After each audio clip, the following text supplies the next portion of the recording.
Bienvenue à toi dans cette vidéo. Dans cette vidéo, je vais te montrer comment en finir avec l'objection je vais y réfléchir en trois questions. Je vais te partager un script hyper simple à utiliser qui marche à tous les coups.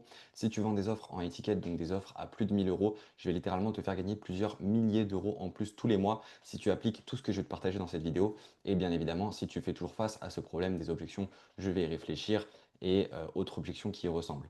Aujourd'hui, on va aborder un problème qui concerne environ 50% des ventes perdues. Donc en gros, la moitié des ventes que tu perds, c'est probablement à cause de ça. Ce problème, c'est l'indécision. Aussi appelé les prospects qui veulent réfléchir, se poser, en parler à leur femme, comparer avec d'autres offres et te faire un retour d'ici une semaine. Après cette vidéo, je te garantis que tu ne verras plus jamais l'indécision comme un obstacle. Tu verras et tu comprendras pourquoi dans 90% des cas, si ton prospect hésite ou est indécis, c'est de ta responsabilité. Je m'appelle Brian, depuis 2022, j'ai généré plusieurs centaines de milliers d'euros en closing sur des offres high ticket et accompagné des dizaines de personnes à faire pareil. Aujourd'hui, j'aide les agences, les consultants, les coachs, les freelances et les closers à augmenter leur taux de closing et arrêter de perdre des ventes à cause des objections. Mon approche repose sur une règle simple, si le prospect est sur l'appel, c'est qu'il veut déjà changer, c'est qu'il désire déjà opérer un changement dans sa vie, il faut juste trouver quoi et le lui faire exprimer. Quelques références avant de commencer, tout ce que je vais te partager dans cette vidéo et dans les prochaines, c'est des connaissances que je ne sors pas de nulle part. Il y a des études qui ont été faites pendant des années pour décortiquer la science qui se cache derrière la vente. Il y a des personnes qui ont analysé des dizaines de milliers, voire même des centaines de milliers d'appels de vente, qui les ont décortiqués en long, en large et en travers et qui en ont tiré des règles tout simplement pour former derrière des équipes de vente et les rendre les plus performantes possibles.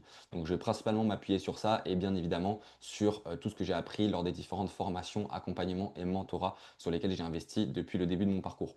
Je vais être clair avec toi, l'objection, je vais y réfléchir, ça veut juste te dire non, mais je ne veux pas te le dire en face. Concrètement, quand un prospect te dit je vais réfléchir, c'est ça que ça veut dire. Et si tu continues à croire que ton prospect veut vraiment réfléchir, tu vas perdre des ventes encore et encore. Le prospect ne va pas rentrer chez lui, se faire un café, sortir un carnet et lister les pour et les contre. Ça n'existe pas. Il va juste passer à autre chose et tu ne le reverras probablement jamais. Pourquoi est-ce que le prospect te dit qu'il veut réfléchir? Soit parce qu'il n'aime pas prendre de décision rapidement sur un appel, soit parce qu'il n'est pas assez convaincu, soit ça peut être de toi, de lui ou de la solution. Donc soit il n'a pas assez confiance en toi en tant que vendeur ou en tant qu'entreprise, soit il n'a pas assez confiance en lui ou en elle pour utiliser cette solution et y arriver, soit il n'a pas confiance en la solution. Troisième possibilité, c'est qu'il veut juste éviter de te dire non directement. À quoi est-ce que ça ressemble quand un prospect te dit ça? Ça peut être des phrases du style ça a l'air bien, mais j'ai besoin de temps pour y penser, je vais me poser là-dessus et te recontacter. Je préfère prendre du recul avant de me décider. Je ne prends jamais de décision sur un coup de tête. C'est une décision importante, je dois y réfléchir à tête reposée. Laisse-moi quelques jours pour y réfléchir et je te tiens au courant, etc., etc. Comment anticiper cette objection? Au début de l'appel, on va cadrer la prise de décision, donc on va poser un cadre. On peut utiliser un cadre du style à la fin de cet échange, soit je vois qu'on a un bon fit et je te propose une solution, soit on se rend compte que c'est pas fait pour toi et on s'arrête là. Dans tous les cas, on prendra une décision ensemble. Est-ce que ça te va? Donc ça permet directement de partir sur une base similaire. On est tous les deux d'accord et on avance en sachant qu'à la fin de l'appel, on prendra une décision, c'est soit oui, soit non. On peut utiliser quelques pré-traitements supplémentaires, comme par exemple faire verbaliser son niveau d'engagement. On peut dire, si on trouve une solution qui te correspond, est-ce que tu serais prêt à avancer aujourd'hui? Donc là, la personne va nous confirmer son engagement à agir pour résoudre son problème. On peut également polariser en disant par exemple, je te demande car beaucoup de personnes repoussent ce genre de décision par peur de sortir de leur zone de confort. Est-ce que tu te sens prêt à faire en sorte que ça change maintenant ou pas du tout? Polariser, tout simplement, ça veut dire que d'un côté, il y a les gens qui restent dans leur zone de confort et qui ne sont pas prêts à changer, et de l'autre, donc un pôle puis l'autre pôle, c'est les gens qui sont prêts à agir et qui sont prêts à résoudre leurs problèmes. En polarisant de cette manière-là, on va pousser le prospect à se mettre dans le camp qu'on va préférer, à savoir le camp des gens qui prennent des décisions et qui sont prêts à agir. Maintenant, comment réagir à cette objection si jamais on y est confronté, malgré le fait qu'on ait pu anticiper en amont? Donc, première étape, ça va être d'accueillir l'objection. Quand le prospect nous dit bah écoute, c'est très bien ton offre, mais je vais prendre le temps d'y réfléchir, on va lui dire bien sûr, je comprends, c'est normal que tu veux y réfléchir. Le but ici, c'est de baisser la garde du prospect. Dans 99% des cas, cette objection veut dire je ne veux pas prendre de décision sur cet appel et c'est un moyen poli de sortir de cette situation. On va donc désarmer le no mindset, donc non, je ne prends pas de décision maintenant, pour le reconnecter au yes mindset, donc oui, je prends une décision maintenant. On va ensuite poser la question suivante, avant que tu ailles réfléchir, selon toi, est-ce que ce que je t'ai montré, expliqué, partagé aujourd'hui peut t'aider à atteindre X, Y, Z résultats? À partir de là, on a trois réponses possibles, soit oui, soit peut-être, probablement c'est possible, soit non. Si c'est un oui, on passe à l'étape 2. Si c'est un probablement ou un non, il va falloir creuser pour comprendre cette réponse pour ensuite avancer vers l'étape suivante. Pour creuser, on va utiliser la méthode SPIN que j'aborderai un petit peu plus tard dans cette vidéo. Deuxième étape, ça va être d'enchaîner avec la question suivante. Pour quelle raison est-ce que ça peut t'aider selon toi? Le but ici, c'est de mettre le je vais réfléchir de côté et de reconnecter l'esprit du prospect à la valeur de ce qu'on peut lui apporter.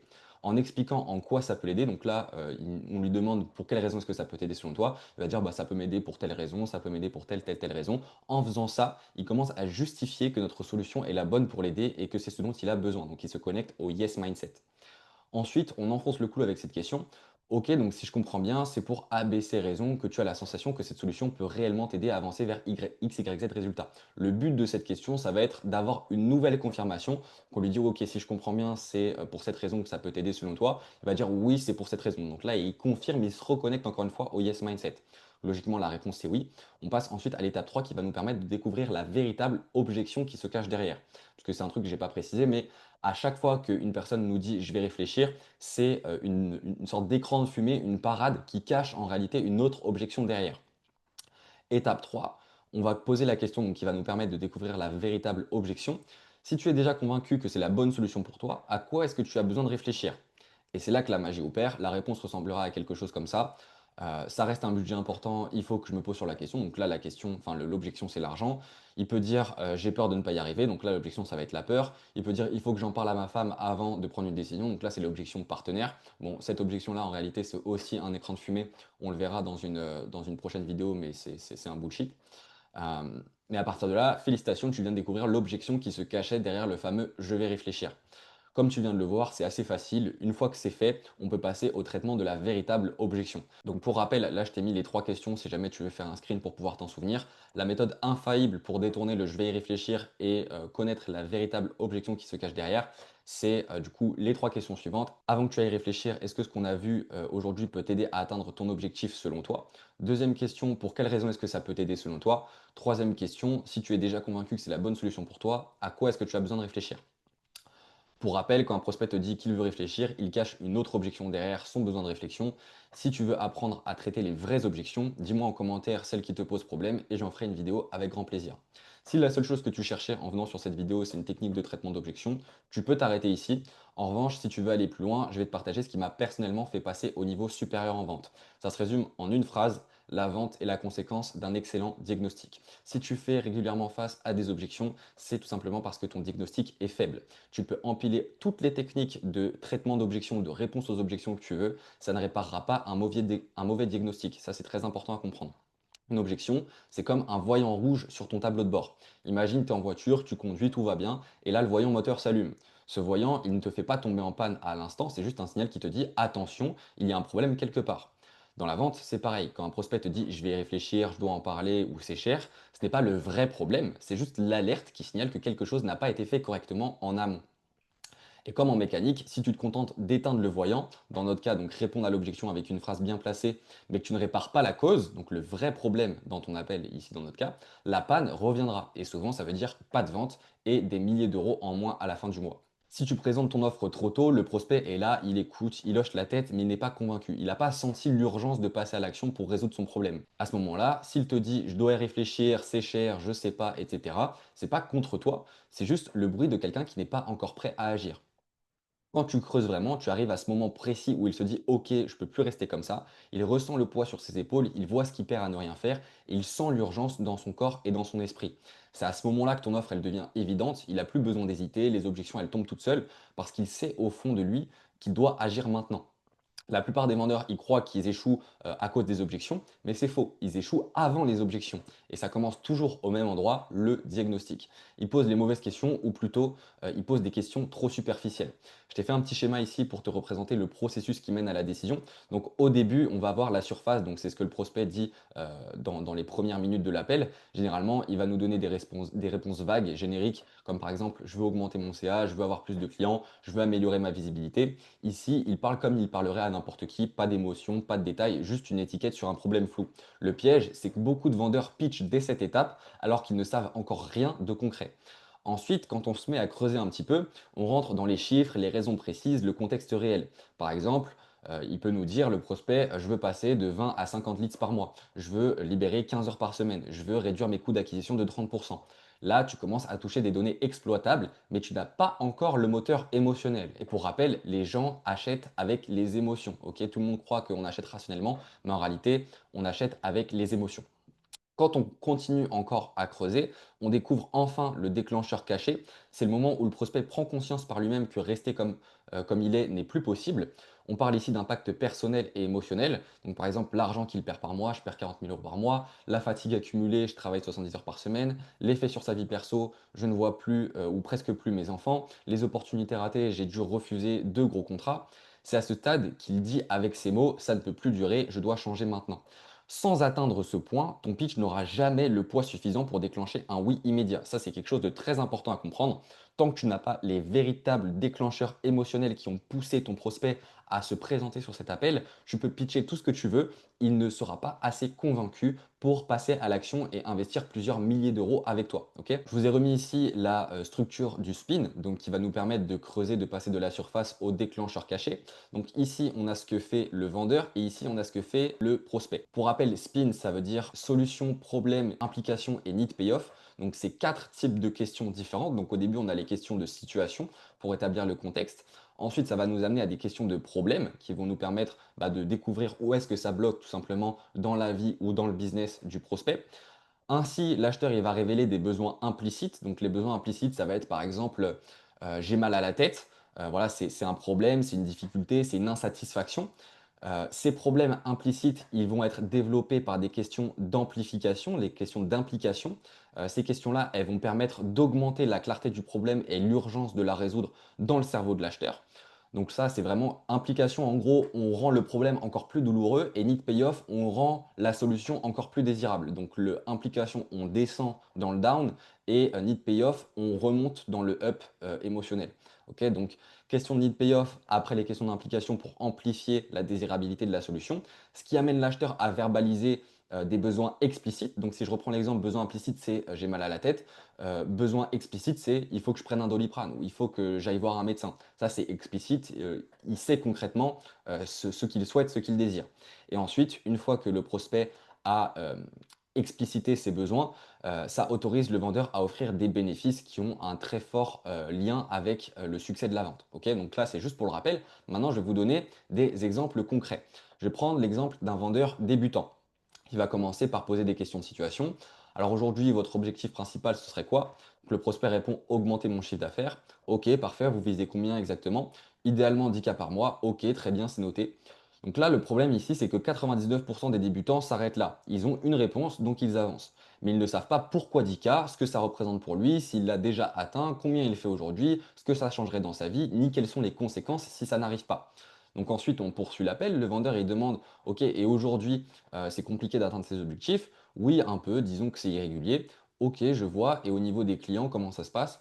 Bah ça va, mais j'aimerais en avoir plus. OK, très bien, je comprends. Donc là, le problème, c'est quoi? C'est que chaque réponse est floue. Il nous dit c'est un petit peu compliqué, c'est irrégulier, j'aimerais en avoir plus. Et le vendeur ne creuse pas. Il ne demande pas qu'est-ce que vous entendez par irrégulier, qu'est-ce qui crée cette irrégularité, qu'est-ce que ça vous coûte, qu'est-ce qui se passe si ça continue.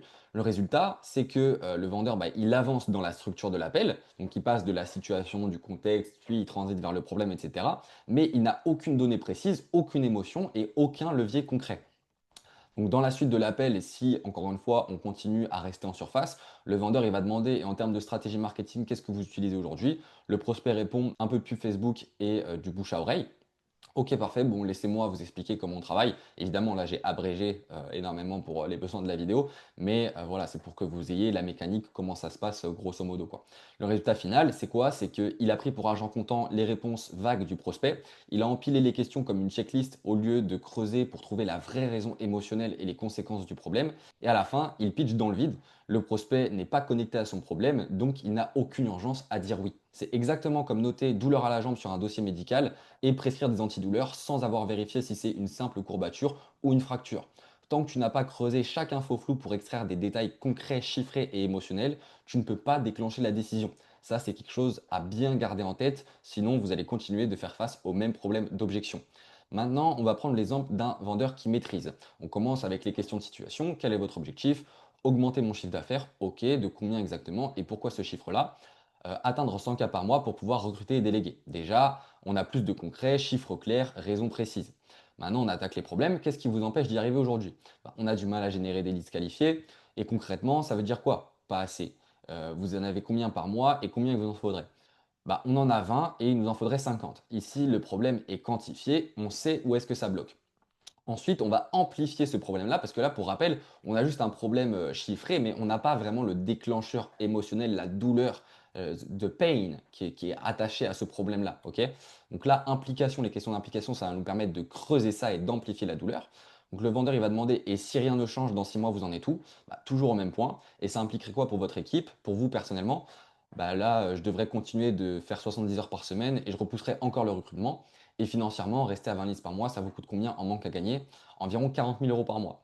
Là, le prospect commence à sentir l'impact réel du problème. On ne parle plus juste de manque de prospects, on parle de fatigue, d'épuisement et de dizaines de milliers d'euros perdus. Maintenant qu'on a amplifié ce problème-là avec les questions d'implication, on va remonter dans le up et amplifier la désirabilité de la solution avec les questions de need payoff. Donc si vous pouviez atteindre ces 50 leads par mois dès le prochain trimestre, ça voudrait dire quoi pour vous? Je pourrais recruter, lever le pied et enfin me concentrer sur la stratégie. Et ça vaut combien pour vous sur une année? Plus de 500 k. Ici, le prospect met lui-même un chiffre sur le gain avec ses mots. Ok. La différence, c'est que le vendeur classique entend augmenter son CA et passe directement à l'étape suivante. Le vendeur qui maîtrise fait en sorte que le prospect s'entende dire: je perds 40 000 euros par mois, je travaille 70 heures par semaine et ça m'empêche d'atteindre un objectif qui vaut 500 000 euros par an. À ce stade, même sans pitch, la personne a déjà compris qu'elle doit bouger maintenant. Donc arrêtez de pitcher trop tôt. Le vendeur classique, c'est comme un médecin qui file des médocs dès que tu lui dis j'ai mal à la tête. Pas d'examen, pas de questions, rien. Résultat, parfois ça marche, souvent ça marche pas et parfois ça te flingue encore plus. Le vendeur qui maîtrise, lui, il ne se précipite pas, il pose des questions, il creuse, il teste et il finit par trouver que ton mal de tête, c'est en fait un problème de tension ou autre. Là, il te donne le bon traitement et devine quoi? Tu le prends sans discuter parce que tu sais qu'il a trouvé la vraie cause. Pour closer des ventes, on t'a dit de poser des questions ouvertes, de creuser avec des pourquoi, de parler du coût de l'inaction pour créer de l'urgence.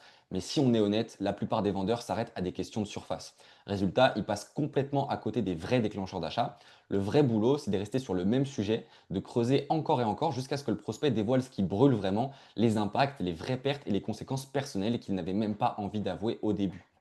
Pourquoi est-ce que c'est primordial?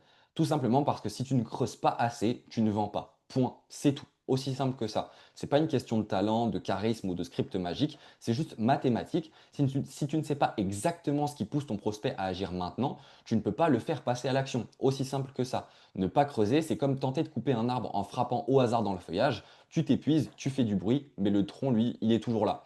Creuser, c'est viser le tronc direct.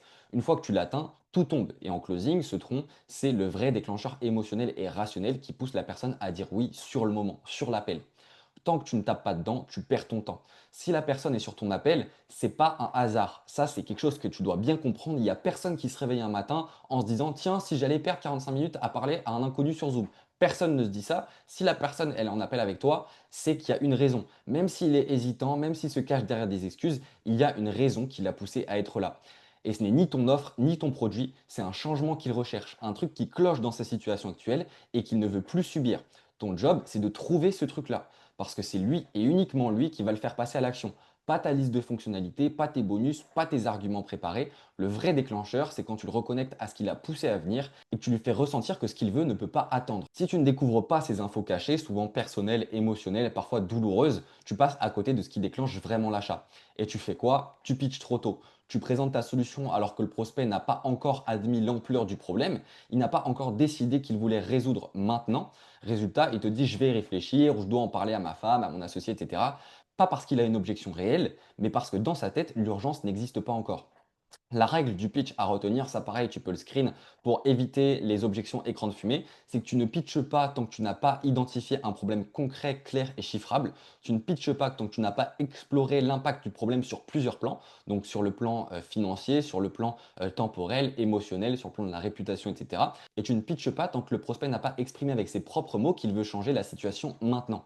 Tu pitches seulement quand tu as identifié un problème concret, clair et chiffrable, que tu as exploré l'impact du problème sur plusieurs plans, donc argent, temps, émotion, réputation, etc. Ça peut être santé, ça peut être relation, ça peut être plein de trucs. Et quand le prospect a exprimé avec ses propres mots qu'il veut changer la situation maintenant. À ce moment-là seulement, ton pitch devient une évidence. Tu n'es plus en train d'essayer de convaincre, tu es juste en train de montrer le chemin qu'il a déjà décidé de prendre en réalité. Si ce qu'on vient de voir t'a fait réaliser que tes objections ne viennent pas de tes prospects, mais de ta façon de conduire l'appel, alors on peut corriger ça ensemble. Réserve un créneau sur mon calendrier, on décortiquera un de tes vrais appels, on identifiera exactement où est-ce que tu perds le contrôle et on rejouera la scène pour que la prochaine fois, le oui soit quasiment inévitable. Je prends que quelques personnes à la fois, donc si le lien est encore actif, c'est que tu peux réserver, tu peux le retrouver en description ou en barre d'infos. Je ferai en sorte que ce soit le plus clair possible.